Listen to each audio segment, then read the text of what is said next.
YouTube? Quinn Wade coming to y'all with that basketball analysis on Analysis Playground and on YouTube. We gonna talk about the Golden State Warriors and what to expect from Steph Curry, Chef Curry, and the Golden State Warriors, who finished 46 and 36 last year. That was good enough to finish at the bottom of the Pacific standing. Teams like the Clippers, the Suns, the Lakers, and the Sacramento all was able to have a little bit to a better record than them. Obviously, them and Sacramento finished with the same record, but they ended up losing the tiebreaker that allowed Sacramento to still be having a better record. It's not nothing that's serious, not nothing that's crazy. It just shows you how deep the Western Conference is and how hard it is to be deemed a contender. And I would say I do not expect this team to be winning a championship, but I do expect Steph Curry to still give it his all and give it his best, and his teammates to follow that path, since that's the way that he leads. He shows you better than he can tell you, and he can dominate the game like we seen in the Olympics. It's going to be hard for the team to be closed out. It's going to be hard for the team to be beat, but it's just because their leader is relentless and he's resilient, and he also has a lot of faith and a lot of hope inside himself to be able to push himself to another level and be supernova mode. And I think that that's something that we're going to see is more Steph doing more dribbling, more opportunities for his teammates to get open looks, but he's also going to be scoring a lot more. We might see him try to go for a scoring title because they're going to need Steph to play at that level for them to be able to win games, and he is going to have to be healthy for the most part. They need him the most. And Draymond, he has been slower, he has been more fatigued. He has still been a solid defender when he's on the court. He is still an okay rebounder now, but I don't really see him being that huge of a difference maker on his particular roster, just because he's starting to decline, which he should, because he's 34 years old going to 35. So it only makes sense. Plus, he's been guarding bigger guys and taller guys, and it just adds a lot of wear and tear on your body, which we know that's the purpose of the season being so long and so grueling for some people, especially when they're older. And, Steph Curry's older than Draymond, and he's been a little bit beat up and a little bit banged up when they have rosters like this where he has to do so much creating for himself and for others. But other than that, this tandem is going to be interesting to watch on both ends of the court, and how they perceive this roster. It seems like they're already happy with what they have. Buddy Hield is going to be a guy that's going to be asked to do what Clay does. Can you come off screens? Can you continue to move without the basketball? Can you knock down threes when they're open? Buddy Hield also has the ability to knock down mid-range and get to the basket. He's a solid transition player too, so I can see him filling in that void of what Klay Thompson does. He might not be as accurate, he might not be as dependable, but then again, he also can still get that job done easily because this is what he's been doing his whole career. So I expect him to still be able to do that. Kyle Anderson, just a big, strong body that can handle the ball and take some pressure off Draymond, take some pressure off Steph, and he can create for others, and he can get his own shot going to the basket, going to the mid range, and he can also hit spot up threes from time to time. I think that he's going to be a solid addition to this team. It's just like having another Draymond, just not a guy that can defend as high of an IQ either. But then again, you still have the original Draymond anyway that can still have that IQ and knowing where to go, helping people out defensively, telling them where they're supposed to be, or setting up for them offensively on the court. And I think that makes a lot of sense for them to see that if Draymond has to go out, we need somebody a little bit bigger, a little bit stronger that can still do some things for that bench, because that's a piece that they would have been missing until they added Kyle Anderson to the roster. So I think that makes a lot of sense.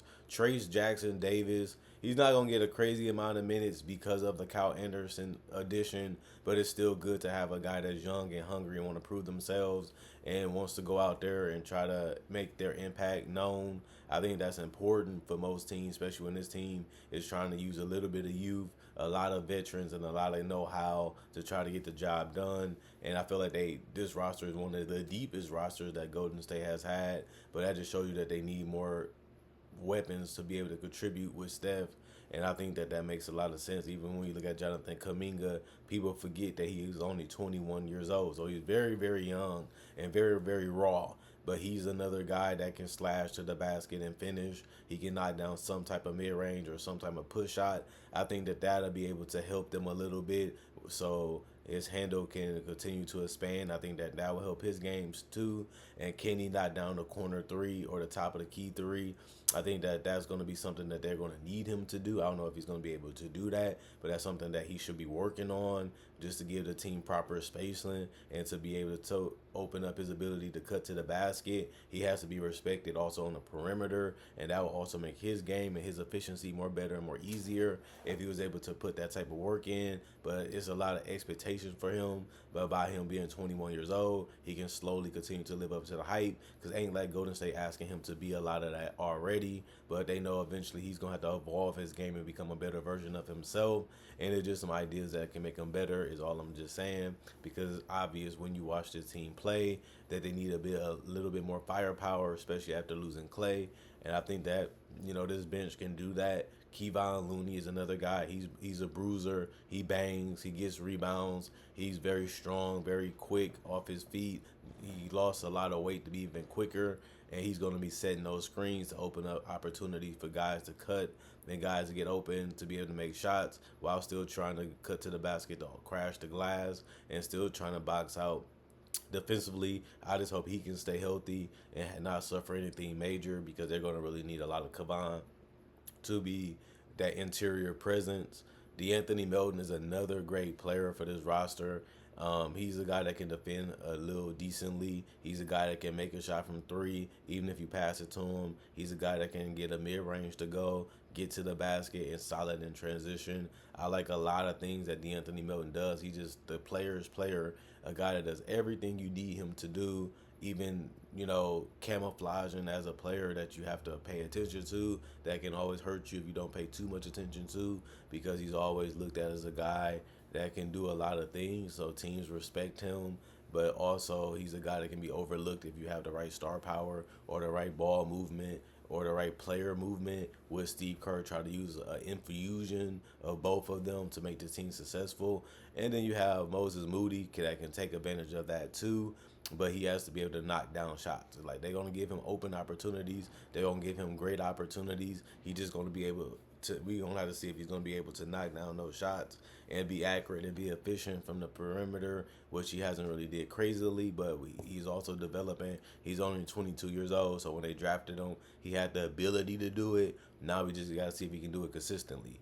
Gary Payton II, he's a guard that can be their defensive ace on the perimeter when they need him to come in and contribute that way. I think he can still do it. They have a lot of guards on this roster that are two-way caliber players potentially, like DeAnthony Melton, and like a guy like Buddy Hield can be solid defensively for the position. But obviously, if they need somebody to come in and wreck it up a little bit more, they have Gary Payton II for that. And I just want to know if his offense is going to be able to match it a little bit. Can you hit the three?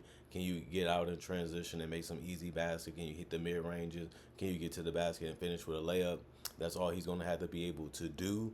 But he also is going to be more or less putting effort and energy mostly on the defensive end, because there's some great guards in the Western Conference, and he has to be prepared.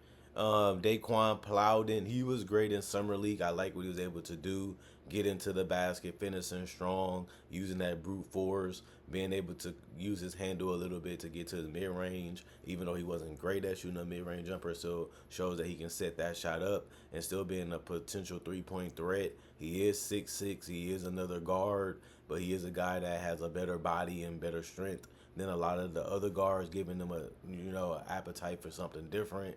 But he is a guy that can do more than the other guys can do. But can he do it against NBA starter potential? I don't really know if he can do it against NBA starters, but I know for a fact that he did it against summer league players with a little bit more adjusting, a little bit more patience. He might be able to do it against, NBA level guards. And since this is a team that likes micro type of ball, I think Brandon Brzezinski can help with that. He can handle the ball, create shots for himself and for others. He knows how to play at pace. He knows how to make his passes actually be lead type passes to a basket, and he has the ability to knock down mid ranges off the dribble and be able to knock down threes off the catch. And he can also create his own shot, from the top of the key. and that can allow him to break down defense and even allow people to see that he can probe the game if he can, continue to work on his handle and continue to set up his teammates. That can be very destructive, to a lot of teams' defense. And I see why they like this guy and why they wanted to hold on to him. And it makes a lot of sense to me. And then Pat Spencer not going to really play that much. Guy Santos may be not a guy that's maybe even making a roster after a while. You can say the same thing about Jackson Rowe. Will he stay on the roster? Will they need him? Will he play? And will he even be a part of their future? You can say the same thing about Lindy Waters. Andrew Wiggins is the last component to the circuit board of the team, and he's going to keep this team alive. I think that he is one of their better defenders. He is one of their better scorers. He is one of their better ball handlers, and he can, be a better Plowden. A guy that we have seen step it up in the NBA Finals, a guy that has averaged over 20 points per game in his career, a guy that sometimes you don't know what you're going to get, sometimes you don't know what to expect him to do, sometimes he disappears, sometimes he shows up, sometimes he just, not in the same mentality that he needs to be in to be successful, and successful helps this team out dramatically, and Steph is going to be relying on. We don't have Poole anymore, we don't have Clay anymore, we need somebody that can create a shot or make, some shots for the other teammates better, and make them better, and I think that Wiggins usually does that. So, when I'm looking at Andrew Wiggins, he's a question mark. Will he be able to come in and play better? Will he be needed? Will they go with Plowden? Will they go with Kaminga? Will they use Buddy Hield more? Will Draymond Green become more of the guy that has the ball in his hands and want Wiggins to be more of a cutter and a guy that stays in that mid-range area instead of a guy that's still on the perimeter at the top of the key in the corner trying to shoot a three? Can he knock down a three consistently, in the corner and at the top of the key when it's needed? And can he be dependable? I think that those are all the questions that we have for Andrew Wiggins. And the question is, we have to see because he's been missing games. He's been injured. He hasn't been as dominant. He hasn't been looking to be dominant. He hasn't pushed himself to be a great scorer when he was needed to be that the last couple of years, especially as the talent continued to dwindle and go away on his team. And now they have a team with a lot of young talent that's still trying to learn how to play, still trying to learn their style, still trying to learn what works and what doesn't work. And this is a veteran team that can show them a little easier. We just need you to do a little bit of this. We just need you to do a little bit of that. But we need you to do it at a high level and a consistent level. That's the team that the Warriors is right now. And I will just say that they're going to be a team that might be at the bottom of that Western Conference playoff bracket, aka a play-in team. They're going to be tough. They're going to be trying to fight because of Steph, and he helps teams feed off that energy, especially if they have it, that advantage of having the playing game in Golden State. As a team, they're gonna feed off their energy. They're gonna feed off their energy. They're gonna feed off Steph, and he's gonna fuel them. He's gonna give them hope. He's gonna give them reasons to try to play their best basketball, and that's why they might be a tough out in the playing tournament.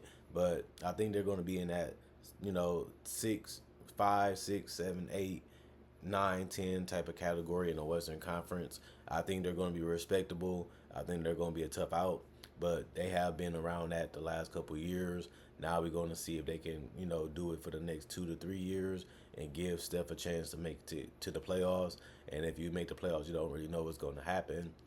So, and they have enough assets to be able to move a lot of these players for another star if that becomes available and if that becomes mutual. I like their bench. I like their youth. I like their athleticism. I like their length.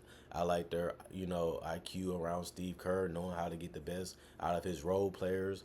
And if some of these guys show that they can shine, some of these guys show that they're, they can really fulfill those roles, these guys could be the ones that can be shipped out to get another star around Steph and Draymond. And they've been star hunting. You heard them trying to get Paul George. You heard them trying to get Laurie Marketing. You heard them try to get other stars. And now they have a nice, decent package that they can put together to try to get another star. And that's why you've been hearing about it so much, because a lot of these guys are interesting. And the more you make them look better and the more you make them, play better, the more those deals become more attractive to other teams, especially when they see that they can get multiple of these guys on their roster. So I think this could be looked at as a tryout season A lot of teams gonna be watching this team. A lot of these teams gonna be respecting this team. And the more they on TV, the fans gonna be looking at it like, well, I like this guy, and I like this guy, and I like what he can do. I like what he brings to the table. I thought this guy was a little underrated. I think this guy might be the guy that can help us in the future, or this guy can help us get a guy that can help fit us and speed up the timeline for us to be contenders again. And that's the purpose of giving Steph the extension. Look at what we drafted. Look at what we raised. Look at what we groomed. And look at what we helped build around you again. And now we can still show that we a playoff caliber team. And that helps the development. The more you play, the better you get, the more confidence you get, regardless of what type of player you are. And I feel like Summer League showed that this is one of the deepest teams because their Summer League roster was really good and they performed well and they played well with each other. They played well off each other. And then you look at the fact that you get to play with Steph and Draymond, who are known for being unselfish stars and guys that like to set screens and get guys open and get guys great opportunities. And they don't mind if other guys try to take over or other guys play well. That's because they're confidence builders type of players, and the arena will do the same. They will praise this team, they'll ride and die for this team, and they will look at this team as a team that needs that type of help, to be able to get them to the next spot, which is being a legitimate playoff team, which you don't really want to be in the top 7 or 8, ninth or 10th. You want to be in the top 6 so you can get that rest before the playoff game starts. And that home court potential advantage is something that they will need in the future too, to try to see if they can get that 5th and final championship possibly before Steph Curry retires. And the more talent you get, the more easier it will be on Steph and the more easier it be on Draymond. So this is all they have left. It's a beautiful thing to see that they was able to get a lot of talent, a lot of length, a lot of size, a lot of guards, a lot of shooting, a lot of cutting, some big bodies in there.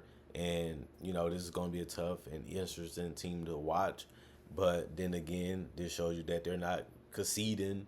They're not giving up on Steph. They're not giving up on the playoffs. They're not giving up trying to be a contender. And they're showing you that they're still looking for that next guy, like a KD, like a Andrew Wiggins, like a Andre Iguodala, that they can come in and plug into this system with Wiggins, Steph, and Draymond and try to win again. So it's not a surprise. It's something that we expect, something that we know. Like I said, I expect them to be a playing caliber team, and then I feel like they can build up after that if these young guys continue to develop and they continue to play better, especially with guys that can make their job easier. Now it's just about finishing and making the right play and making the right decision when you have the ball or when you're off the ball. And I think that that's all they have to teach a lot of these guys, is to just be the guy that finishes the play the right way. And I think that that's all they have to do. And Steph and Draymond will do the rest for the most part, and even Kevon Looney and possibly Andrew Wiggins, not really known as the greatest team player, not really known as the greatest facilitator, but he has a greater understanding of the game because of Steve Kerr and Steph, and that's their job as teammates, so he can see the game the right way and play it the right way and evolve with these teammates just like they're going to try to do, so this team can go back to their winning ways at the highest level possibly in the next couple seasons after this. Tryout season, let's see what we have type of season, and it might end early because of that, but it also might have greater benefits and greater riches to a certain extent in the future. Other than that, comment, like, subscribe, share, and hit the notification bell for more analysis. And if you like this video, check out my older videos on my channel. And if you already been subscribed, make sure you check my older videos on the channel. I like that y'all been liking. I like that y'all been sharing. I like that y'all been hitting the notification bell. Helps this channel stay popular. Helps this channel stay successful. And all I can do is say I appreciate it. And I love the fact you guys do that. Now I just need y'all to continue to do that basically every video. So for this channel to continue to be successful and one of the biggest channels on YouTube and continue to grow as much as it can. Just like what the Warriors are trying to do with the talent they amassed on this particular team. Other than that, thanks for watching.